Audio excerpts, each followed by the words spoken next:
एक गांव में एक किसान रहता था। वह बहुत बहुत गरीब और ईमानदार इंसान था। उसका नाम रामू था और बेटे का नाम मयंक था और पत्नी का सुनीता। वह बहुत ईमानदार। फिर वह घर से काम करने के लिए निकल पड़ता है और बगीचे में पानी देने लगता है। फिर थोड़ी देर बाद उसका बेटा आता है और कहने लगता है, पिताजी, क्या आप आज खेत में हल चलाने के लिए नहीं जा रहे? फिर रामू कहता है, हाँ बेटा, जाऊंगा, लेकिन तुम बाग में पानी लगा दो।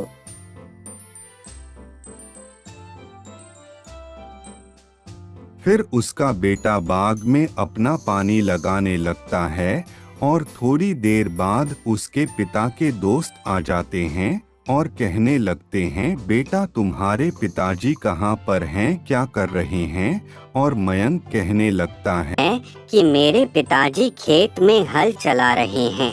फिर वह कहते हैं कि बेटा तुम मुझे अपने पिताजी के पास पहुंचा दो। और मयंक कहता है कि चलो अंकल, मैं तुम्हें पहुंचा देता हूं। फिर वह दोनों निकल पड़ते हैं और खेत से थोड़ी दूर पहले ही मयंक कहता है कि अंकल आप यहीं पर रुक जाओ, मैं पिताजी को बुलाकर लाता हूं।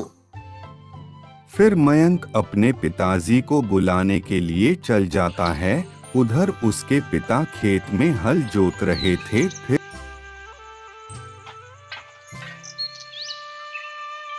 फिर वह कहता है कि पिताजी आपसे कोई मिलने के लिए आया है। मयंक और उसके पिताजी वहां से चल पड़ते। वो वहां से चलकर अपने दोस्त के पास पहुंचता है। कुछ समय बाद वहां पहुंच जाता है और उसका दोस्त कहता है कि रामू तुमको कितने दिन हो गए, अभी तक मेरे पैसे वापस नहीं दिए, और गुस्सा होकर चला जाता है।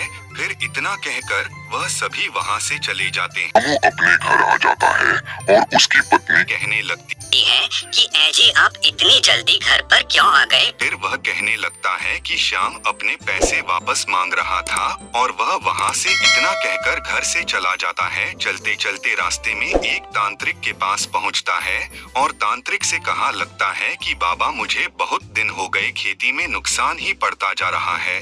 और तांत्रिक कहता है कि तुम खेत में जाकर यह गहरा गड्ढा खोदो। फिर वह वहां से चला जाता है और चलते चलते अपने खेत में पहुंचकर बैलों से पहले जुताई करता है और फिर अपने खेत में एक गड्ढा खोद लेता है।